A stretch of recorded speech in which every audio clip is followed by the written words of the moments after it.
Hi hello ನಮಸ್ಕಾರ. ನೀವು ನೋಡ್ತಾ ಇದ್ದೀರಾ ಫ್ರೀಡಮ್ ಟಿವಿಯ ಪಾಡ್ಕಾಸ್ಟ್. ನಾನು ಕಾವ್ಯ ಹೆಗಡೆ. ಇವತ್ತು ನಮ್ಮ ಜೊತೆಗೆ ವಿನೋದ್ ಕುಮಾರ್ ನಾಯಕ್ ಅವರು ನಮ್ಮ ಜೊತೆಗಿದ್ದಾರೆ, ಹಸಿರು ಪತ್ರಕರ್ತರು.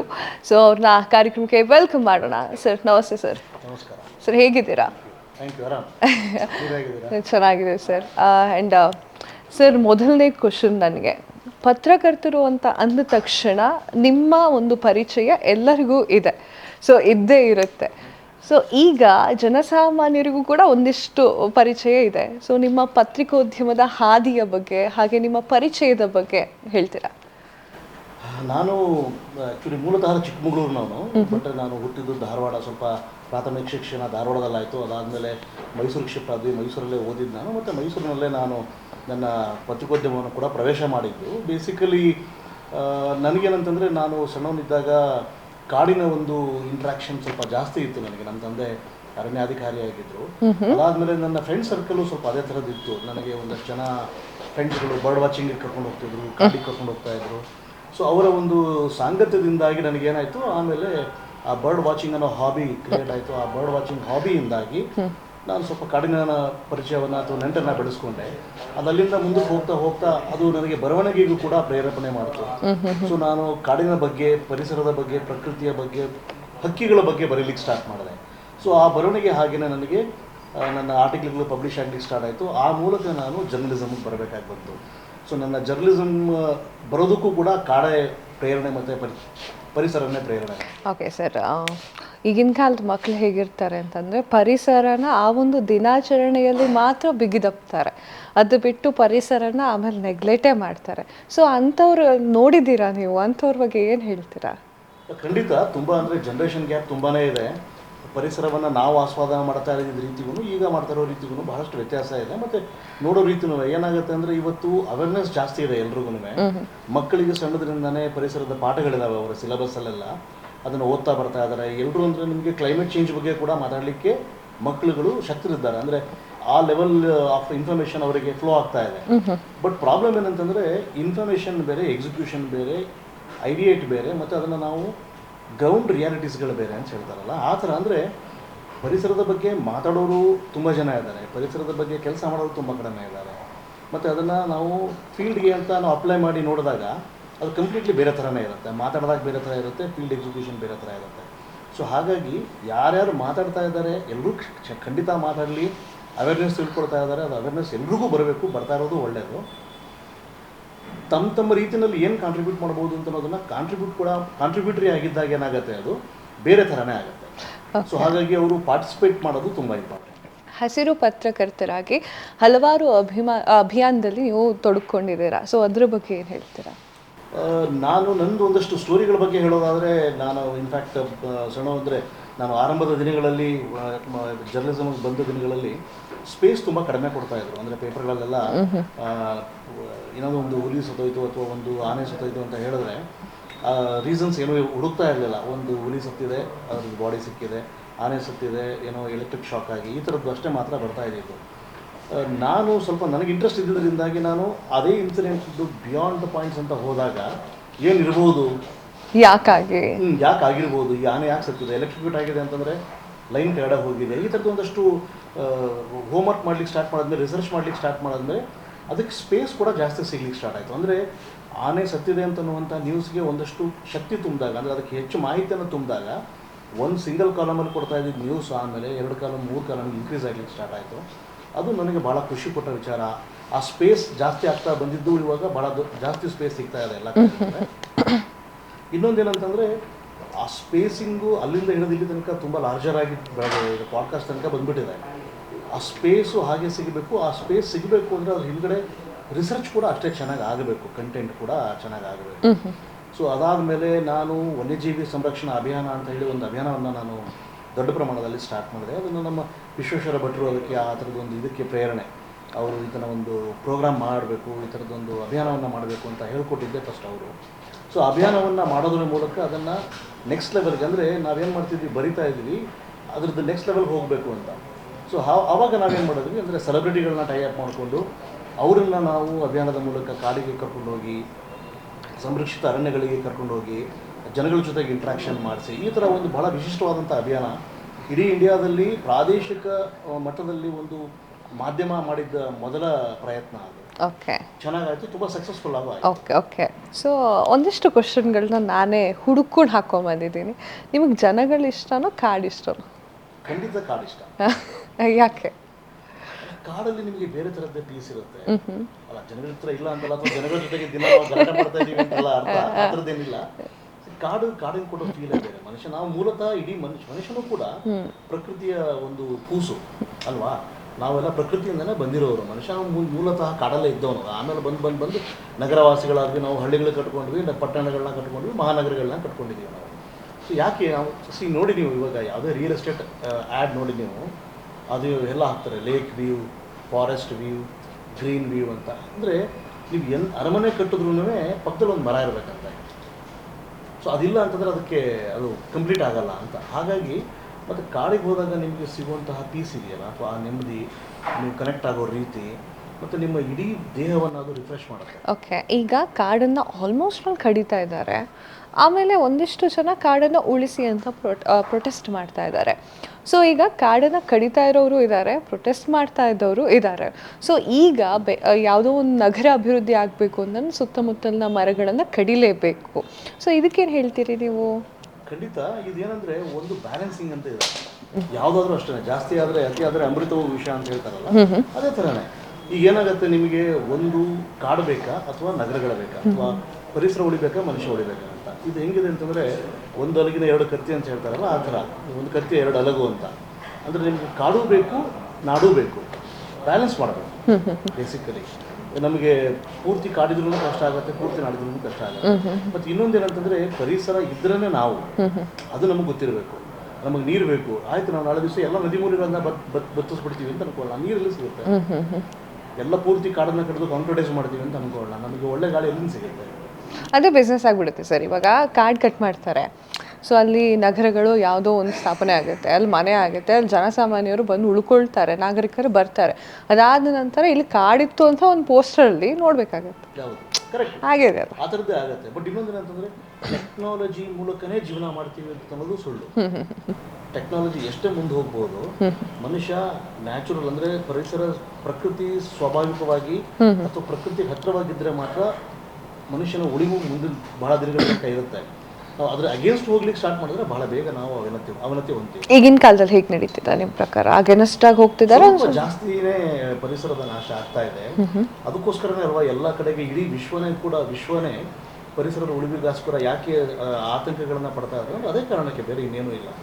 ನಮಗೆ ಅಂದರೆ ಗ್ರೋತ್, ಡೆವಲಪ್ಮೆಂಟ್ ಅಂತ ಅನ್ನೋದು ಮತ್ತು ಪರಿಸರದ ಸಂರಕ್ಷಣೆ ಎರಡನ್ನೂ ಕಂಪೇರ್ ಮಾಡಿ ತೂಕ ಹಾಕಿ ನೋಡಿದಾಗ ಡೆವಲಪ್ಮೆಂಟ್ ಅಂತ ಅನ್ನೋದು ತುಂಬ ಜಾಸ್ತಿನೇ ತೂಕ ತಗೊಳ್ತಾ ಇದೆ. ಪರಿಸರದ ಕಡೆಗೆ ಗಮನ ಸ್ವಲ್ಪ ಕಡಿಮೆ ಇದೆ. ಸರ್ ಇದು ಹೆಂಗಿದೆ ಅಂದರೆ, ಕಾಡು ಜಾಸ್ತಿ ಇದ್ದ ಕಡೆ ಮಳೆ ಬರುತ್ತೆ, ಮಳೆ ಬಂತು ಅಂತಂದರೆ ಬೆಳೆ ಆಗುತ್ತೆ, ಬೆಳೆ ಅಂತ ಆಯಿತು ಅಂತಂದರೆ ಇದೇ ನಗರಗಳಿಗೆ ನಮ್ಮ ಹಳ್ಳಿ ಜನ ಕಳಿಸ್ತಾರೆ ಸರ್ ಊಟನ. ಈಗ ಈ ಅಭಿವೃದ್ಧಿ ಅಂತ ಬಂದು ನೀವು ಹಳ್ಳಿಗಳಲ್ಲಿರುವಂತಹ ಕಾಡನ್ನು ಕಡಿದ್ರೆ ಮಳೆ ಹೇಗೆ ಬರುತ್ತೆ? ರೈಟ್ ಅಲ್ವಾ? ಸೊ ಈಗಿನ ಒಂದು ವಿದ್ಯಮಾನದಲ್ಲಿ ಹೇಗಾಗ್ತಾ ಇದೆ ಅಂತಂದರೆ, ನನಗೆ ಗ್ರೋತಿಂಗ್ ಬೇಕು. ಅದು ಕಾಡು ಕಡಿತೀನೋ ರಸ್ತೆ ತೆಗಿತೀನೋ ಅದು ಸೆಕೆಂಡರಿ, ನನಗೆ ಗ್ರೋತಿಂಗ್ ಬೇಕು. ಗ್ರೋತ್ ಮಾಡಿ ಏನು ಮಾಡ್ತೀರಾ? I don't know. ಅಲ್ಲ, ಅದೇನಂದರೆ ನೀವು ಹೇಳಿದ್ದು ಕರೆಕ್ಟು. ಬಟ್ ಒಂದು ನೆಕ್ಸ್ಟ್ ಜನ್ರೇಷನಲ್ಲಿ ಪರಿಸರದ ಕಾಳಜಿನೂ ಕೂಡ ತುಂಬಾ ದೊಡ್ಡ ಪ್ರಮಾಣದಲ್ಲಿ ಬರ್ತಾ ಇದೆ. ಸೊ ಹಾಗಾಗಿ ಬಹುಶಃ ಮುಂದಿನ ದಿನಗಳಲ್ಲಿ ಪರಿಸರದ ನಾಶ ಮಾಡಿ ಡೆವಲಪ್ಮೆಂಟ್ ಆಗಬೇಕು ಅಂತ ಅನ್ನೋದಕ್ಕೆ ಒಂದು ದೊಡ್ಡ ಫುಲ್ ಸ್ಟಾಪ್ ಬರಬಹುದು ಅಂತ ಅನಿಸ್ತಾ ಇದೆ. ಅಂದರೆ ಈಗ ಆಗ್ತಾ ಇರೋಷ್ಟು ಪ್ರಮಾಣದಲ್ಲಿ ಮುಂದಿನ ದಿನಗಳಲ್ಲಿ ಪರಿಸರದ ನಾಶ ಆಗ್ಲಿಕ್ಕಿಲ್ಲ. ಯಾಕಂದರೆ ಸಣ್ಣದರಿಂದ ನಮ್ಮ ಒಂದು ಡಿಸ್ಕಷನ್ ಮಾಡ್ತಾ ಇದ್ವಿ ನಾವು. ಮುಂದಿನ ದಿನಗಳಲ್ಲಿ ಏನಾಗುತ್ತೆ ಅಂದರೆ, ಏನು ಟ್ರೆಂಡ್ ಚೇಂಜ್ ಆಗುತ್ತಲ್ಲ. ಸೊ ಮುಂದಿನ ದಿನಗಳಲ್ಲಿ ಸುಸ್ಥಿರ ಅಭಿವೃದ್ಧಿ, ಸುಸ್ಥಿರ ಜೀವನ ಶೈಲಿ, ಅಂದರೆ sustainable living, sustainable life style, ಪರಿಸರಕ್ಕೆ ಹತ್ತಿರವಾದಂತಹ ಲೈಫ್ ಸ್ಟೈಲು, ಪರಿಸರಕ್ಕೆ ಪೂರಕವಾಗಿರುವಂತಹ ಕಂಪನಿಗಳು, ಪರಿಸರಕ್ಕೆ ಪೂರಕವಾಗಿರುವಂತಹ ಕಾರ್ಖಾನೆಗಳು, ಪರಿಸರಕ್ಕೆ ಪೂರಕವಾಗಿರುವಂತಹ ಉತ್ಪನ್ನಗಳು, ಇವುಗಳದೇ ಯುಗ ಸ್ಟಾರ್ಟ್ ಆಗುತ್ತೆ. ಎಲ್ಲವೂ ಅದರ ಸುತ್ತಮುತ್ತನೇ ಇರುತ್ತೆ, ಪರಿಸರದ ಸುತ್ತನೇ ಇರುತ್ತೆ. ಈಕೋ ಫ್ರೆಂಡ್ಲಿ ಅಂತ ಹೇಳ್ತೀರಲ್ಲ, ಪರಿಸರ ಸ್ನೇಹಿ ಅಂತ, ಅದಕ್ಕೆ ಸುತ್ತಮುತ್ತನೇ ಇಡೀ ವಿಶ್ವ ತಿರುಗಲಿಕ್ಕೆ ಸ್ಟಾರ್ಟ್ ಆಗುತ್ತೆ. ಸೊ ಅವಾಗ ಏನಾಗುತ್ತೆ ಅಂತಂದರೆ, ಈಗ ಆಗ್ತಿರೋಷ್ಟು ನಾಶ ಆಗಲ್ಲ, ತುಂಬ ಕಡಿಮೆ ಆಗುತ್ತೆ ಅಂತ ಅಂದ್ಕೊಳ್ಳೋಣ. ಮತ್ತು ಉತ್ಪನ್ನಗಳು, ಅದಕ್ಕೆ ಆ ಕಾನ್ಷಿಯಸ್ನೆಸ್ ಇದೆಯಲ್ಲ, ಪರಿಸರಕ್ಕೆ ಸಂಬಂಧಪಟ್ಟಂತಹ ನಮಗಿರುವಂತಹ ಒಂದು ಆತಂಕ ಮತ್ತು ಎಚ್ಚರ ಅದು ಚೆನ್ನಾಗಾಗಿ ಬಹಳಷ್ಟು ಹೊಸ ಉತ್ಪನ್ನಗಳು ಬಂದು ಪರಿಸರದ ನಾಶ ಕ್ರಮೇಣ ಕಡಿಮೆ ಆಗುತ್ತೆ ಅಂತ ಒಂದು ನಂಬಿಕೆ. ಓಕೆ, ಈಗ ಯುದ್ಧ ಆಯಿತು ಅಥವಾ ಯಾವುದೋ ಒಂದು ಗಲಾಟೆ ಆಯಿತು, ಯುದ್ಧದವರೆಗೆ ಹೋಗೋದು ಬೇಡ, ಯಾವುದೋ ಒಂದು ಗಲಾಟೆ ಆಯಿತು, ಎಲ್ಲೋ ಒಂದು ಹೋರಾಟದ ಥರ ಏನೋ ಆಯಿತು ಅಂತ ಅಂದ್ಕೊಂಡ್ರು ಕೂಡ ಅಲ್ಲೂ ಕೂಡ ಕಾಡುಗಳ ನಾಶ ಆಗ್ತಿದೆ. ಬಿಕಾಸ್ ಆಫ್ ಅವ್ರು ಇರುವಂತಹ ಪ್ಲೇಸಸ್ಗಳಲ್ಲಿ ಕಡಿದು ಅಲ್ಲಿ ಕೂತ್ಕೊಳ್ಳೋದಾಗಿರ್ಬೋದು. ಈ ಯುದ್ಧ ಅಂದ ಕೂಡಲೇ ಕ್ಷಿಪಣಿಗಳನ್ನು ಆ ಕಡೆ ಬಿಡುವಂಥದ್ದು, ಅಥವಾ ಈ ಒಂದು ಕಾಡನ್ನು ಕಡ್ದೆ ನಗರ ಮಾಡಿರ್ತಾರೆ, ಆ ನಗರದ ಮೇಲೆ ಬಂದು ಬಾಂಬ್ ಬಿತ್ತು ಅಂತಂದರೆ ಅಲ್ಲೂ ಕೂಡ ನಾಶವೇ ಆಗುತ್ತೆ. ಈ ಟೋಟಲಿ ಬಂದ್ಬಿಟ್ಟು ಪರಿಸರ ನಾಶವೇ ಆಗುತ್ತೆ. ಅಲ್ಲಿ ಹಕ್ಕಿಗೂಡಾಗಿರ್ಬೋದು ಅಥವಾ ಯಾವುದೋ ಒಂದು ಪ್ರಾಣಿ ತನ್ನ ಪರಿವಾರದ ಸಮೇತ ಇರಬಹುದು. ಸೊ ಟೋಟಲಿ ಪರಿಸರ ನಾಶವೇ ಅದು. ಕರೆಕ್ಟ್ ಅಲ್ಲ, ಬರೀ ಯುದ್ಧ ಅಂತಲ್ಲ, ಏನಾಗಿದೆ ಯುದ್ಧನೂ ಒಂದು ರೀಸನ್ನು. ಆಮೇಲೆ ಡ್ಯಾಮ್ಗಳ ಕನ್ಸ್ಟ್ರಕ್ಷನ್ ಮಾಡ್ತಾರೆ, ಅದಾದ್ಮೇಲೆ ನಗರಗಳು ವಿಸ್ತಾರ ಆಗ್ತಾರೆ, ದೊಡ್ಡ ನಗರಗಳಾಗಿ ಬೆಳೀತಾರೆ. ಮತ್ತು ಇನ್ನೊಂದು ಏನಾಗಿದೆ ಅಂತಂದರೆ ಹಳ್ಳಿಗಳಿಗಿಂತ ಎಲ್ಲ ಪಾಪ್ಯುಲೇಷನ್ನು ಸಣ್ಣ ಸಣ್ಣ ಊರುಗಳಿಗೆ ಶಿಫ್ಟ್ ಆಗ್ತದೆ. ದೊಡ್ಡ ದೊಡ್ಡ ಊರುಗಳಿಗೆ, ಪಟ್ಟಣಗಳು, ಪುರಸಭೆಗಳೆಲ್ಲ ಪಟ್ಟಣಗಳಾಗ್ತಾ ಇದ್ದಾವೆ, ದೊಡ್ಡ ಊರುಗಳ ಮಹಾನಗರಗಳಾಗ್ತಾ ಇದ್ದಾವೆ. ನೀವು ಹೇಳಿದ್ರಲ್ಲ ಒಂದು ಸಂಸಾರ ಕಟ್ಕೊಂಡಿರುವಂಥ ಜಾಗಗಳು ಅಂತ ಹೇಳಿ ಅಂತ, ಅದಕ್ಕೆ ಯುದ್ಧನೇ ಆಗಬೇಕು ಅಂತೇನಿಲ್ಲ. ಈಗ ನಮಗೆ ಮಲೆ ಮಹದೇಶ್ವರ ಬೆಟ್ಟದಲ್ಲಿ ಮೊನ್ನೆ ಒಂದು ಹುಲಿಯ ಒಂದು ಸಂಸಾರಕ್ಕೆ ವಿಷ ಹಾಕಿ ಅದು ಹಳ್ಳಿನಲ್ಲೇ ಆಗಿದ್ದು, ಅಲ್ಲಿ ಯಾವುದು ಯುದ್ಧ ಆಗಿರಲಿಲ್ಲ. ಅಲ್ಲಿ ನಡೀತಾ ಇದ್ದ ಯುದ್ಧ ಏನಂದರೆ ಮಾನವ ಮತ್ತು ವನ್ಯಜೀವಿ ಸಂಘರ್ಷ. ಸರ್, ಇದು ಎಷ್ಟು ವರ್ಷಗಳ ಕಾಲ ಹಾಗೆ ಹೋಗ್ತಾ ಇರುತ್ತೆ ಸರ್, ಮಾನವ ಹಾಗೂ ಪ್ರಾಣಿಗಳ ಸಂಘರ್ಷ? ಇದು ಮಾನವ ಮತ್ತು ವನ್ಯಜೀವಿ ಸಂಘರ್ಷ ಮುಂಚೆನೂ ಇತ್ತು, ಈಗಲೂ ಇದೆ, ಮುಂದೆನೂ ಇರುತ್ತೆ. ಸೊ ಅದಕ್ಕೇ ನಾವು ಅಭಿಯಾನ ಮಾಡಿದ್ದು ಕೂಡ ಅದೇ ಒಂದು ಟ್ಯಾಗ್ಲೈನ್ ಇಟ್ಕೊಂಡು, ಸಂಘರ್ಷ ಬೇಡ ಸಹಬಾಳ್ವೆ ಬೇಕು ಅಂತ. ಪ್ರಕೃತಿ ಮತ್ತು ಮನುಷ್ಯ ಒಂದೇ ಪ್ರಕೃತಿಯಿಂದ ಹುಟ್ಟಿರೋದು ನಾವು. ಆ ಪ್ರಕೃತಿಯ ಭಾಗವೇ ಆಗಿದ್ವಿ. ಜೊತೆಗಿದ್ದಾಗ ಬೇರೆ ಥರ ಇತ್ತು, ಇವಾಗ ನಾವು ಬೇರೆ ಬೇರೆ ಆಗ್ತಾ ಇದ್ದೀವಿ ಮತ್ತು ನಮಗೆ ಬೇರೆ ಪ್ರಿಯಾರಿಟಿಗಳು ಬೇಕು. ಪ್ರಕೃತಿ ಅನ್ನೋದು ನಮ್ಗೆ ಯೂಸ್ ಬೇಕು ಅಂತ ಆಗಿದೆ. ಸೊ ಹಾಗಾಗಿ ಏನಾಗ್ತಾ ಇದೆ, ಅದು ಆ ಸಂಘರ್ಷ ಜಾಸ್ತಿ ಆಗ್ತಾ ಹೋಗ್ತಾ ಇದೆ. ಯಾವಾಗ ನಾವು ನಮ್ಮ ಉಳಿವಿಗೋಸ್ಕರ ಪ್ರಕೃತಿ ಬೇಕು ಅಂತ ಅಂದ್ಕೊಂಡು ನಾವು ಅದನ್ನು ಉಳಿಸ್ಲಿಕ್ಕೆ ಸ್ಟಾರ್ಟ್ ಮಾಡ್ತೀವಿ, ಅವಾಗ ಪ್ರಕೃತಿ ನಮಗೆ ಅಪಾಯಮಾನ ಆಗುತ್ತೆ. ಓಕೆ ಸರ್, ನೀವು ಚಿಕ್ಕಮಂಗ್ಳೂರಲ್ಲಿ ಹುಟ್ಟಿ ಬೆಳೆದಿತ್ತು, ಅಲ್ಲಿಂದನೇ ನಿಮಗೆ ಒಂದು ಆಸಕ್ತಿ ಬೆಳೀತು ಅಂತ ಹೇಳ್ತಿದ್ದೀರಾ.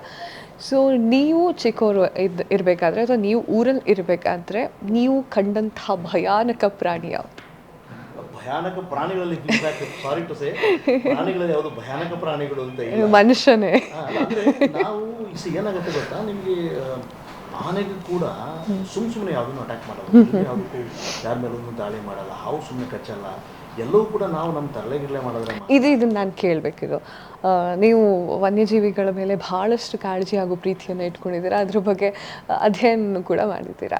ಸೊ ಈ ಹಾವು ದ್ವೇಷ ಕಾರುತ್ತೆ 12 ವರ್ಷ 7 ವರ್ಷ ಅಂತ, ಇಟ್ಸ್ ಟ್ರೂ? ಖಂಡಿತ ಇಲ್ಲ. ಫಸ್ಟ್ ಆಫ್ ಆಲ್ ಹಾವಿನ ಆಯಸ್ಸೇ 12 ವರ್ಷ. 12 ವರ್ಷ ತನಕ ಬದುಕಿರುವಂಥದ್ದು ಬಹುಶಃ ಝೂಗಳಲ್ಲಿ ಬಿಟ್ಟರೆ ಇನ್ನೆಲ್ಲೂ ಇಲ್ಲ.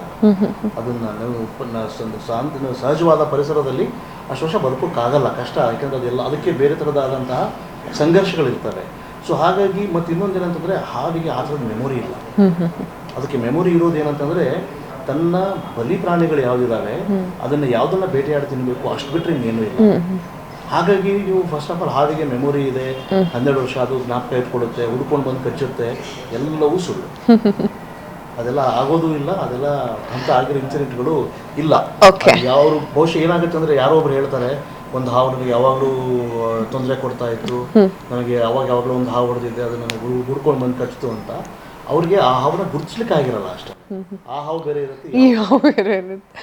ಸೊ ಇನ್ನೊಂದು ಕಡೆಯಲ್ಲಿ ಮತ್ತೊಂದಿಷ್ಟು ಇನ್ಸಿಡೆಂಟ್ಗಳು ನಡೆಯುತ್ತೆ. ಅದರಲ್ಲಿ ಒಂದು ಹೇಳ್ತೀನಿ, ಊರ ಕಡೆಗೆಲ್ಲ ಅಂದರೆ ಮಲೆನಾಡು ಕಡೆಗೆಲ್ಲ ಏನಾಗುತ್ತೆ, ಚಿರತೆ ಬರುತ್ತೆ.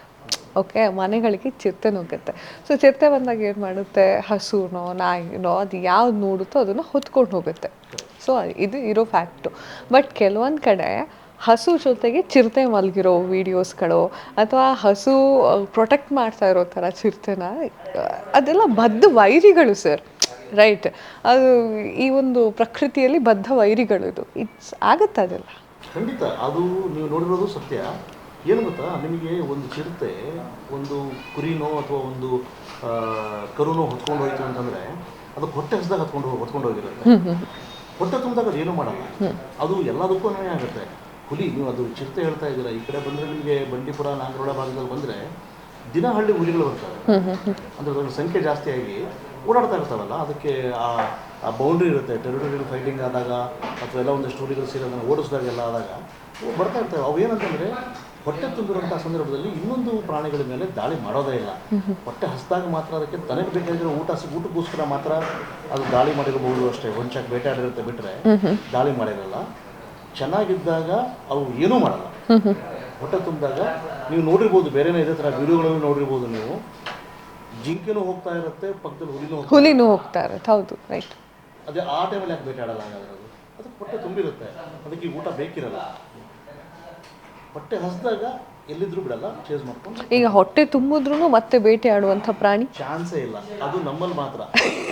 ಮನುಷ್ಯ ಮಾತ್ರ ಪೂರ್ತಿ ತಿಂದ ಮೇಲೂ, ಊಟ ಆದ್ಮೇಲೂ ಇನ್ನೊಂದು ಹಣ್ಣು ತಿನ್ನೋಣ, ಸಂಜೆ ಹೊತ್ತು ಕಾಫಿ ಕುಡಿಯೋಣ, ಮತ್ತೊಂದು ಸಂಜೆ ಸ್ನ್ಯಾಕ್ಸ್, ಸ್ವಲ್ಪ ಜಾಗ ಇದೆ. ಎಲ್ಲರೂ ನಾವು ಮಾತ್ರ ಮಾಡೋದು.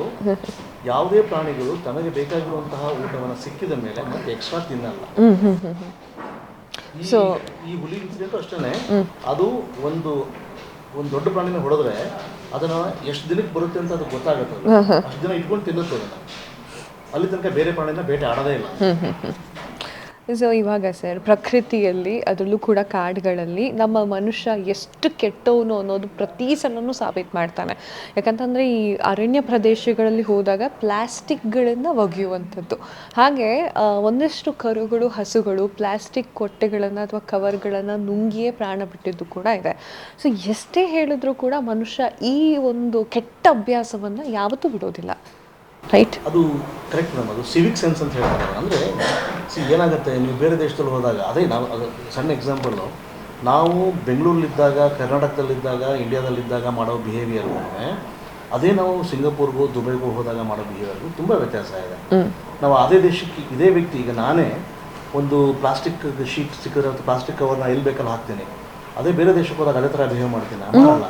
ಅಲ್ಲಿ ಹುಡ್ಕೊಂಡು ಹೋಗಿ, ಇಲ್ಲಾಂದರೆ ಪಾಕೆಟಲ್ಲಿ ಇಟ್ಕೊಂಡು ಡಸ್ಟ್ಬಿನ್ ಸಿಕ್ಕಿದ ಮೇಲೆ ಡಿಸ್ಪೋಸ್ ಮಾಡೋದು. ಅಲ್ಲಿ ಹೋದ ತಕ್ಷಣ ನಮ್ಗೆ ಅದೇ ವ್ಯಕ್ತಿಗೆ ಬರೀ ಒಂದು 5 ಗಂಟೆ ಜರ್ನಿ ಮಾಡಿದ ತಕ್ಷಣ ತಿಳುವಳಿಕೆ ಹೆಂಗೆ ಚೇಂಜ್ ಆಗುತ್ತೆ? ಮೊದಲೇ ಇರುತ್ತೆ ಸರ್. ಏನಾಗುತ್ತೆ ಅಂದರೆ, ಒಂದು ನಮ್ಮಲ್ಲಿ ಕಾನ್ಷಿಯಸ್ನೆಸ್ ಬರಬೇಕು. ಅಂದರೆ ನಾವು ಪ್ರಜ್ಞಾಪೂರ್ವಕವಾಗಿ ಇಂಥ ತಪ್ಪುಗಳನ್ನು ಮಾಡಬಾರ್ದು ಅಂತ ಅನ್ನೋದು ನಮಗೆ ಗೊತ್ತಿರಬೇಕು. ಎರಡನೇದ್ದು, ಲಾ ಎನ್ಫೋರ್ಸ್ಮೆಂಟು ಅಷ್ಟೇ ಚೆನ್ನಾಗಾಗಬೇಕು.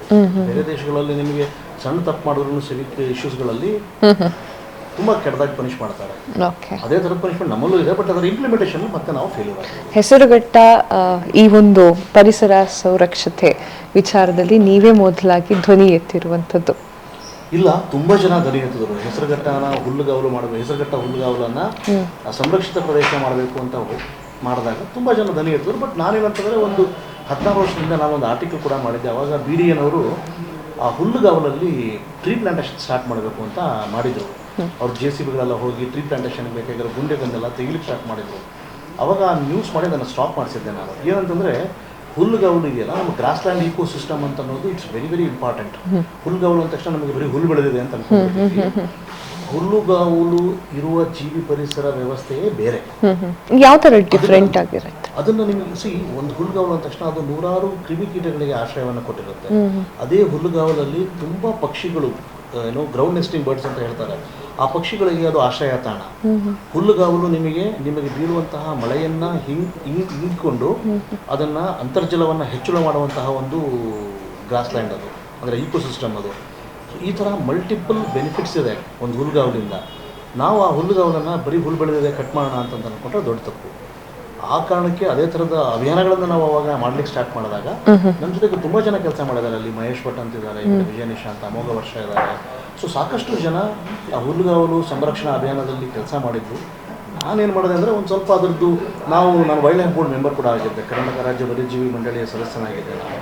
ಆ ಟೈಮಲ್ಲೂ ಕೂಡ ಅದನ್ನು ಡಿಕ್ಲೇರ್ ಮಾಡಿಸೋದಕ್ಕೆ ಸಾಕಷ್ಟು ಪ್ರಯತ್ನಗಳು ಪಟ್ವಿ. ಬಟ್ ಪೊಲಿಟಿಕಲ್ ಪ್ರೆಷರ್ ಇತ್ತು. ಫೈನಲಿ ನಮಗೆ ಈಗ ಮೊನ್ನೆ ಇತ್ತೀಚೆಗೆ ನಡೆದ ವೈಲ್ಡ್ ಲೈಫ್ ಬೋರ್ಡ್ ಮೀಟಿಂಗಲ್ಲಿ ಅದು ಸಕ್ಸಸ್ಫುಲ್ ಆಗಿ ಅದನ್ನ ಡಿಕ್ಲೇರ್ ಮಾಡಿದ್ರು. ಸೊ ಬೆಂಗಳೂರು ಪಕ್ಕದಲ್ಲಿ, ಬೆಂಗಳೂರಂತಹ ಮಹಾನಗರದ ಪಕ್ಕದಲ್ಲಿ ಅಂಥ ಒಂದು ಹುಲ್ಲುಗಾವಲು ಇರೋದೇ ಅಪರೂಪ. ಅದನ್ನು ಸಂರಕ್ಷಣೆ ಮಾಡುವಂಥ ಘೋಷಣೆಯನ್ನು ಮಾಡಿದ್ದು ನಿಜವಾಗ್ಲೂ ಒಳ್ಳೆಯದು. ಓಕೆ ಸರ್, ನೀವು ಬರೆದಂತಹ ಪುಸ್ತಕ, ಲೇಖನ ಗುಚ್ಛ ಹಾಗೂ ಜಂಗಲ್ ಡೈರಿ, ಇದ್ರ ಬಗ್ಗೆ ಮಾತಾಡಿ. ಜಂಗಲ್ ಡೈರಿ ಅದು ನಾನು ಮುಂಚೆ ಒಂದು ಕಾಲಮ್ ಬರೀತಾ ಇದ್ದೆ. ಆವಾಗ ಅದನ್ನು ನನಗೆ ಆವಾಗಲೂ ಕೂಡ ವಿಶ್ವೇಶ್ವರ ಭಟ್ರು ಅದನ್ನು ಇಲ್ಲ, ನಿಮ್ಮ ಥರದೊಂದು ಕಾಡಿನ ಬಗ್ಗೆ ಒಂದು ರೆಗ್ಯುಲರ್ ಆಗಿ ಕಾಲಮ್ ಬರೀಬೇಕು ಅಂತೇಳಿ ಬರ್ಸಿದ್ರು ಅವರು. ನನ್ನ ಕಾಡಿನ ಅನುಭವಗಳು, ನಾನು ಕೇಳಿದ ಅನುಭವಗಳು, ಬೇಸಿಕಲಿ ಎಲ್ಲವೂ ಹೆಚ್ಚಾಗಿ ಮೋಟಿವೇಟಿಂಗ್ ಬಗ್ಗೆ ನಾನು ಬರೀತೀನಿ. ಅಂದರೆ ಮೋಟಿವೇಶನಲ್ ಇನ್ಸ್ಪೈರಿಂಗ್ ಸ್ಟೋರೀಸ್ ಅಂತೇಳಿ, ನೆಗೆಟಿವ್ ಬರೆಯೋದಕ್ಕಿಂತ ಹೆಚ್ಚಾಗಿ ಪಾಸಿಟಿವ್. ಅಂದರೆ ನಮಗೆ ನಮ್ಮ ಅಕ್ಕಪಕ್ಕ ಸಾಕಷ್ಟು ಜನ ಕಡಿಮೆ ಕೆಲಸಗಳನ್ನು ಬೇರೆ ಬೇರೆ ರೀತಿಯಲ್ಲಿ ಮಾಡ್ತಾ ಇರ್ತಾರೆ, ಮಾಡಿರೋರು ಇರ್ತಾರೆ. ಸೊ ಅಂತಹ ಪಾಸಿಟಿವ್ ಸ್ಟೋರಿಗಳನ್ನು, ಅನುಭವಗಳನ್ನು ನಾನು ಬರಿತಾ ಹೋದೆ. ಸೊ ಆ ಒಂದು ಸಿರೀಸ್ ಬರೆದ ಮೇಲೆ ಅದನ್ನು ಪಬ್ಲಿಷ್ ಮಾಡೋದಕ್ಕೆ ನನಗೆ 3-4 ಜನ ಮುಂದೆ ಬಂದರು, ಮಾಡ್ತೀವಿ ನಾವು ಅಂತೇಳಿ ಅಂದ್ಬಿಟ್ಟು. ಅದು ಬಹುಶಃ ಒಬ್ಬ ವನ್ಯಜೀವಿ ಪತ್ರಕರ್ತ ಬರೆದ ಮೊದಲ ಪುಸ್ತಕ. ಅದು ಬರೀ ಕಾಡಿನ ಬಗ್ಗೆನೇ ಇರುವಂತಹ ಒಂದು ಮೊದಲ ಪುಸ್ತಕ. ಸೊ ನನಗೊಂದು ಖುಷಿ ಇದೆ, ಒಂದು ಕಾಡಿನ ಬಗ್ಗೆನೇ ಒಂದು ಡೆಡಿಕೇಟೆಡ್ ಆಗಿ ಒಂದು ಬುಕ್ ಬಂತು ಅಂತೇಳಿ. ಅದನ್ನು ಎಲ್ಲ ನನ್ನ ಟೋಟಲ್ ಆರ್ಟಿಕಲ್ಸ್ ಏನು ಬರೆದಿದ್ದು ಅದನ್ನೆಲ್ಲ ಸೇರಿಸೋದನ್ನು ಪಬ್ಲಿಷ್. ಗುಚ್ಛ, ಲೇಖನಗಳ ಗುಚ್ಛ. Yes sir. ಈಗ ನೀವು ಹೇಳ್ತಾ ಇದ್ರಿ ಆಗಲೇ ನಾನು ಚಿಕ್ಕಮಂಗ್ಳೂರಲ್ಲಿ ಇದ್ದಿದ್ದು ಅಂತ ಹೇಳಿ. ಸೊ ಆ ಒಂದು ಕಾಡಿಗೆ ನೀವು ತುಂಬ ಚೆನ್ನಾಗಿ ಹೊಂದ್ಕೊಂಡಿರ್ತೀರ. ಸೊ ಅಲ್ಲಿ ನಡೆದ ಒಂದು ಘಟನೆಯ ಬಗ್ಗೆ ಮಾತಾಡ್ತೀರಾ ಅಂತಂದರೆ ಯಾವ ಕಾರಣಕ್ಕೆ ನಾನು ಮೋಟಿವೇಟ್ ಆದೆ ಅನ್ನುವಂಥದ್ದು? ನನಗೆ ಚಿಕ್ಕಮಗಳೂರದಕ್ಕಿಂತ ಹೆಚ್ಚಾಗಿ, ಯಾಕೆ ನಾನು ಹುಟ್ಟಿದ ಚಿಕ್ಕಮಗಳೂರಲ್ಲಿ ಅಷ್ಟೇ, ಮೈಸೂರದ್ದು ಒಂದು ಇನ್ಸಿಡೆಂಟ್ ಹೇಳ್ತೇನೆ. ನಾವು ಅರಣ್ಯ ಇಲಾಖೆಯ ಕ್ವಾರ್ಟರ್ಸಲ್ಲಿ ಇದ್ದಾಗ ನಮ್ಮ ಮನೆ ಪಕ್ಕದಲ್ಲಿ ಕೇಶವಮೂರ್ತಿ ಅಂತ ಹೇಳಿ ಒಬ್ಬ ನನ್ನ ಗೆಳೆಯ ಇದ್ದ. ನನ್ನ ಬ್ಯಾಚ್ಮೇಟು, ಬಟ್ ಅವ್ನು ಬೇರೆ ಕಾಲೇಜು, ಬೇರೆ ಸ್ಕೂಲು. ಅವ್ರ ಮನೆಗೆ ಒಬ್ಬರು ಮಂಜುನಾಥ್ ಅಂತ ಬರ್ತಾಯಿದ್ರು, MT ಮಂಜುನಾಥ್ ಅಂತ ಹೇಳಿ. ನಾನು ಆ್ಯಕ್ಚುಲಿ ಮುಂಚೆ ನಮ್ಮ ಕ್ವಾರ್ಟರ್ಸಲ್ಲೆಲ್ಲ ಹುಡುಗರುಗಳು ಮಾಡೋ ಥರ ಕ್ಯಾಟಬಿಲ್ ಮಾಡಿಕೊಂಡು ಪಕ್ಷಿಗಳನ್ನೆಲ್ಲ ಹೊಡಿತಾ ಇದ್ದೆ. ಸೊ ಅವನು ನನಗೆ ಫಸ್ಟ್ ಬಂದು ಪಕ್ಷಿಗಳ ಬಗ್ಗೆ ಒಂದು ಸಣ್ಣ ಪುಸ್ತಕವನ್ನು ಕೊಟ್ಟು, ನೋಡು ಇಷ್ಟೆಲ್ಲ ಚೆನ್ನಾಗಿರೋ ಪಕ್ಷಿಗಳಿದ್ದಾವೆ, ಇದನ್ನೆಲ್ಲ ಹೊಡೆದು ಸಾಯಿಸಬಾರ್ದು ಅಂತ ಹೇಳ್ತಾ ಇದ್ದ ಅವನು. ಆಮೇಲೆ ಆ ಹುಡುಗನಿಗೆ ಅವರ ಭಾವ ಒಂದು ಬೈನಾಕ್ಯುಲರ್ ಕೊಡಿಸೋದು. ಆ ಬೈನಾಕ್ಯುಲರ್ಲಿ ಫಸ್ಟ್ ಟೈಮ್ ನಾನು ಪಕ್ಷಿಗಳನ್ನು ಹತ್ರದಿಂದ ನೋಡಿದ್ದೆ. ಆಮೇಲೆ ನೆನಪಿದೆಯಾ ಯಾವ ಪಕ್ಷಿಗಳನ್ನ? ಇಲ್ಲ, ಅಲ್ಲಿ ನಮ್ಮ ಕ್ವಾರ್ಟರ್ಸಲ್ಲಿ ಇದ್ದಿದ್ದ ಪಕ್ಷಿಗಳನ್ನ, ಗುಬ್ಬಿ, ಆಮೇಲೆ ಪಾರಿವಾಳ. ಆಮೇಲೆ ಒಂದು ದಿನ ಏನಾಯಿತು ಅಂದರೆ, ನನಗೆ ಅವರು ಒಂದು ನಮ್ಮ ಮೈಸೂರಲ್ಲಿ ಚಾಮುಂಡಿ ಬೆಟ್ಟ ಇದೆಯಲ್ಲ, ಅದ್ರ ಕೆಳಗಡೆ ಒಂದು ಅಗಸರ ಕೆರೆ ಅಂತ ಒಂದು ಕೆರೆ ಇದೆ. ಆ ಕೆರೆಗೆ ಕರ್ಕೊಂಡು ಹೋದ್ರು. ಅಲ್ಲಿ ಒಂದಷ್ಟು ಪಕ್ಷಿಗಳು ಬರ್ತಾರೆ, ಹೋಗೋಣ ಅಂತೇಳಿ. ಬಹುಶಃ ಇದೆ November-December ತಿಂಗಳಂತ ಅನ್ಸುತ್ತೆ. ಹೋದಾಗ ಅಲ್ಲಿ ಒಂದು ಸ್ಯಾಂಡ್ ಪೈಪರ್ ಅಂತ ಒಂದು ಪಕ್ಷಿ ಬಂದಿತ್ತು.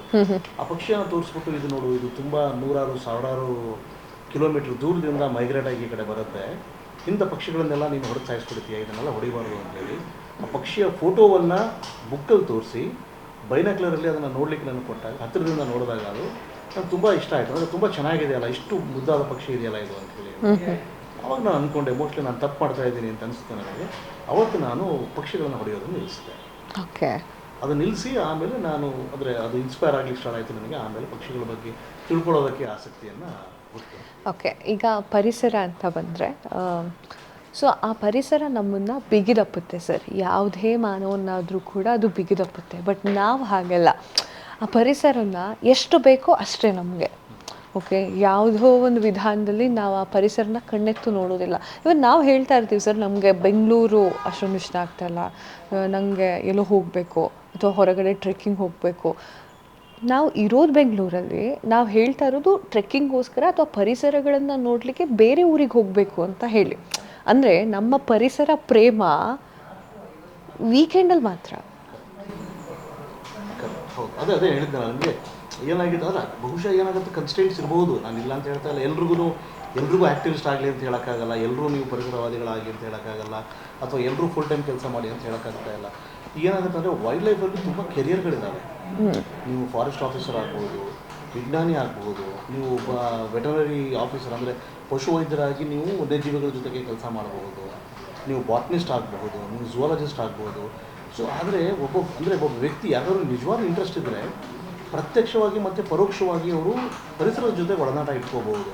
ಅದನ್ನೇನು ಆಬ್ವಿಯಸ್ಲಿ ಅವರು ಹೀಗೆ ಆಗಬೇಕು ಅಂತಿಲ್ಲ. ಒಬ್ಬ ಸಾಫ್ಟ್ವೇರ್ ಇಂಜಿನಿಯರು, ಯಾಕಂದರೆ ಏನಾಗಿದೆ, ಇವಾಗ ಟೆಕ್ನಾಲಜಿ ಕೂಡ ತುಂಬ ಎನ್ಹಾನ್ಸ್ ಆಗಿದೆ.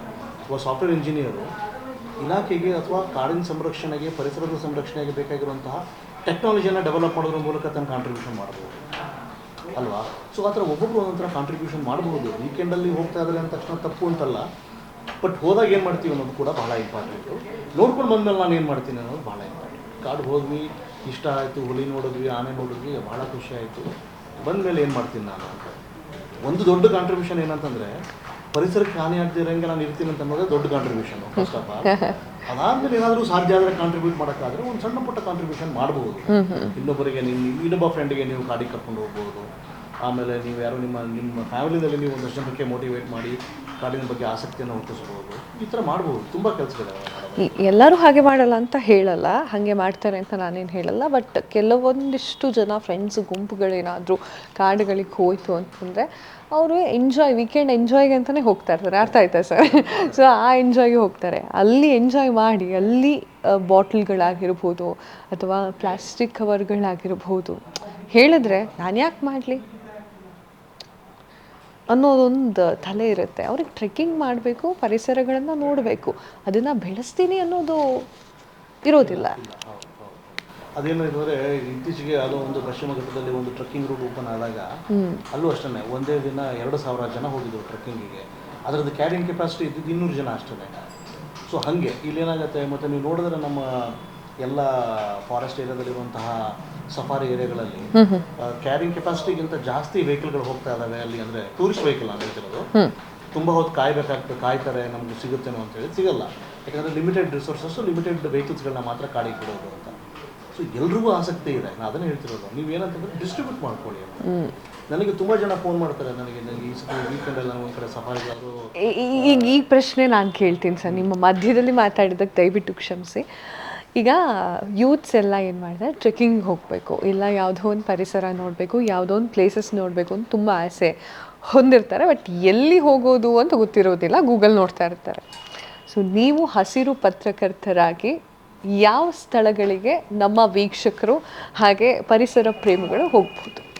ಒಂದು ನೀವು ಹೇಳಿದ ಪ್ರಶ್ನೆಯಲ್ಲಿ ಒಂದು ಸೀರಿಯಸ್ ಉತ್ತರನೂ ಇದೆ, ಮತ್ತು ಒಂದು ಇದು ಇದೆ. ಒಂದೇನಂತಂದರೆ ಮಕ್ಕಳಿಗೆ ಅಥವಾ ಯೂತ್ಸ್ಗೆ ಕಲಿಸುವಂತಹ ಲೊಕೇಶನ್ಸ್ಗಳೇ ಇಲ್ಲ ಇವಾಗ. ಅಂದರೆ ನಾವೆಲ್ಲ ಮುಂಚೆನಾಗ್ತಿರೋ ನೇಚರ್ ಕ್ಯಾಂಪ್ಸ್ ಅಂತ ಮಾಡ್ತಾಯಿದ್ರು. ಈಗ ನೇಚರ್ ಕ್ಯಾಂಪ್ಸ್ ಆರ್ಗನೈಸ್ ಮಾಡೋರೇ ಇಲ್ಲ, ಮಕ್ಕಳಿಗೋಸ್ಕರ ಮಾಡೋರು ಯಾರೂ ಇಲ್ಲ. ಮುಂಚೆ ಅರಣ್ಯ ಇಲಾಖೆನೇ ಮಾಡ್ತಾಯಿತ್ತು. ಆಮೇಲೆ ಈಗ ಅರಣ್ಯ ಇಲಾಖೆ ಚಿಣ್ಣರ ವನದರ್ಶನ ಅಂತ ಒಂದು ಆ್ಯಕ್ಟಿವಿಟಿ ಮಾಡುತ್ತೆ. ಅದು ಬಹುತೇಕ ಹೆಚ್ಚು ಫೋಕಸ್ ಮಾಡೋದು ಕಾಡಂಚಿನ ಗ್ರಾಮಗಳಿಗೆ. ಸಿಟಿಯಿಂದನೂ ಕೂಡ ಯಾರಾದರೂ ಅವರಿಗೆ ಮುಂಚೆನೇ ಹೇಳಿ ಹೋದರೆ ಅವರಿಗೆ ಕಾಡಿಗೆ ಕರ್ಕೊಂಡೋಗಿ ತೋರಿಸಿ ಪಾಠ ಮಾಡಿ ಅದೆಲ್ಲ ಮಾಡ್ತಾರೆ. ಸೊ ನೀವು ಒಂದು ಅರಣ್ಯ ಇಲಾಖೆಯನ್ನು ಸಂಪರ್ಕ ಮಾಡಬಹುದು. ಎರಡನೇದು ಏನಂತಂದರೆ ಒಂದಷ್ಟು ಒಬ್ಬರು ಇಬ್ಬರು ಇದ್ದಾರೆ, ಒಂದೆರಡು ಆರ್ಗನೈಸೇಷನ್ಸ್ ಇದ್ದಾವೆ, ಅವರು ಮಾತ್ರ ನೇಚರ್ ಕ್ಯಾಂಪ್ಸ್ನ ಮಾಡ್ತಾ ಇದ್ದಾರೆ ಇವಾಗ. ಅವ್ರಗಳಿಂದ ನೀವು ಸಂಪರ್ಕ ಮಾಡ್ಬೋದು. ಇನ್ನೊಂದು ಇಂಪಾರ್ಟೆಂಟ್ ಏನಂತಂದರೆ ನೇಚರ್ ಕ್ಯಾಂಪ್ಸ್ಗಳನ್ನ ದಯವಿಟ್ಟು ಆರ್ಗನೈಸ್ ಮಾಡಿ ಅಂತ ನಾನು ಕೇಳ್ಕೊಳ್ತೀನಿ. ಯಾವುದು ಸಾಕಷ್ಟು NGOಗಳಿದ್ದಾವೆ, ಸಾಕಷ್ಟು ಎಕ್ಸ್ಪರ್ಟ್ಸ್ಗಳಿದ್ದಾರೆ, ಸೈಂಟಿಸ್ಟ್ಗಳಿದ್ದಾರೆ. ನಾವು ನೇಚರ್ ಕ್ಯಾಂಪ್ಸ್ ಮಕ್ಕಳಿಗೆ ನಾವು ಆ ಥರದೊಂದು ಕ್ಯಾಂಪಿಂಗ್ ಎಕ್ಸ್ಪೀರಿಯನ್ಸ್ನ ಮಾಡಿಸಿದ್ರೆ ಅದು ಅವರಲ್ಲಿ ತುಂಬ ದೊಡ್ಡ ಪ್ರಮಾಣದಲ್ಲಿ ಗಾಢವಾಗಿ ಉಳಿಯುತ್ತೆ. ಆ ಮೂಲಕ ಕಾಡು ಉಳಿಯುತ್ತೆ. ಓಕೆ ಸರ್, ಈಗ ನಾವು ಚಿಕ್ಕ ವಯಸ್ಸಲ್ಲಿ ಇರಬೇಕಾದ್ರೆಲ್ಲ ಏನು ಅಂತಂದರೆ ನಮಗೆ ಪಿಕ್ನಿಕ್ಕು ಆ್ಯಂಡ್ ಪ್ರವಾಸ ಅಂತ ಹೇಳಿ 2 ಕ್ಯಾಟಗರಿ ಬರ್ತಿತ್ತು ಸ್ಕೂಲಿಂದ. ಸೊ ಈ ಒಂದು ಪಿಕ್ನಿಕ್ ಅನ್ನೋದು ಅಲ್ಲಿರುವಂಥದ್ದೇ ಯಾವುದೋ ಒಂದು ಪ್ಲೇಸಸ್ ತೋರಿಸ್ತಿದ್ರು. ಒಂದಿನ ಎಲ್ಲ ಟೀಚರ್ಸ್ ಆ್ಯಂಡ್ ಪೇರೆಂಟ್ಸ್ ಆ್ಯಂಡ್ ಮಕ್ಕಳು ಎಲ್ಲ ಸೇರಿಕೊಂಡು ಅಲ್ಲೇ ನದಿ ಅಂಚಿಗೋ ಎಲ್ಲೋ ಕೂತ್ಕೊಂಡು ಊಟ ಮಾಡ್ಕೊಂಡು ಎದ್ದು ಬರ್ತಿದ್ವಿ. ಇನ್ನು ಪ್ರವಾಸ ಅಂತ ಐಹೊಳೆ, ಪಟ್ಟದಕಲ್ಲು ನಮ್ಮಿಂದ ತುಂಬ ದೂರ ಅದು. ಸೊ ಅಲ್ಲಿ ಕರ್ಕೊಂಡು ಹೋಗೋರು. ಈ ಪಿಕ್ನಿಕ್ ಅಂತ ಮಾಡಿದಾಗ ನಮಗೆ ಆ ಒಂದು ಪ್ರಕೃತಿಯ ಬಗ್ಗೆ ಗೊತ್ತಾಗ್ತಿತ್ತು. ಈ ಪ್ರವಾಸ ಅಂತ ಮಾಡಿದಾಗ ನಮ್ಗೆ ದೂರ ಸ್ಥಳಗಳೆಲ್ಲ ಗೊತ್ತಾಗ್ತಿತ್ತು. ಸೊ ಈಗಿನ ಮಕ್ಕಳಿಗೆ ಬರೀ ಕಲಿಕೆ ಆಗಿದೆ, ರೈಟ್? ಅವ್ರಿಗೆ ಪಿಕ್ನಿಕ್ಕು ಪ್ರವಾಸ 2 ವ್ಯತ್ಯಾಸ ಗೊತ್ತಿಲ್ಲದೆ ಹೋದಂಗೆ ಆಗ್ಬಿಟ್ಟಿದೆ. ಅದೇ ಹೇಳ್ತಿರೋದು ನಾನು. ಏನಂತಂದರೆ ನಮ್ಮಲ್ಲಿ ಅದಕ್ಕೆ ಕೆಲವೊಂದಷ್ಟು ಸಂಸ್ಥೆಗಳು ಈ ನೇಚರ್ ಕ್ಲಬ್ಸ್ ಅಂತ ಮಾಡ್ತಾ ಇದ್ದಾರೆ. ಸ್ಕೂಲ್ ನೇಚರ್ ಕ್ಲಬ್ಸ್ ಅಂತ ಹೇಳಿ ಶಾಲೆಗಳಲ್ಲೇ ನೇಚರ್ ಕ್ಲಬ್ ಅಂತ ಮಾಡಿ ಆ ಮಕ್ಕಳಿಗೆ ಪರಿಸರದ ಪಾಠವನ್ನು ಹೇಳ್ಕೊಡೋದ್ರ ಮೂಲಕ ಬರ್ಡ್ ವಾಚಿಂಗು, ಪ್ಲಾಂಟ್ ಐಡೆಂಟಿಫಿಕೇಷನು ಈ ಥರದನ್ನೆಲ್ಲ ಮಾಡ್ಕೊಳ್ಳೋದ್ರ ಮೂಲಕ ನೀವೇನು ಮಾಡ್ಬೋದು ಅಂತಂದರೆ ನಿಮ್ಮ ಒಂದಿನದ ಟ್ರಿಪ್ಪು ಬೆಂಗಳೂರು ಅಕ್ಕಪಕ್ಕ, ಎಕ್ಸಾಂಪಲ್ ಬೆಂಗಳೂರು ಅಂತಂದರೆ ಬನ್ನರಘಟ್ಟ ಇದೆ, ಈ ಕಡೆ ತುರಳ್ಳಿ ಫಾರೆಸ್ಟ್ ಇದೆ, ಈ ಕಡೆ ನಂದಿ ಹಿಲ್ಸ್ ಇದೆ. ಈ ಅಕ್ಕಪಕ್ಕನೇ ನೀವು ಒಂದಷ್ಟು ಆ್ಯಕ್ಟಿವಿಟೀಸ್ಗಳನ್ನ ಮಾಡ್ಬೋದು.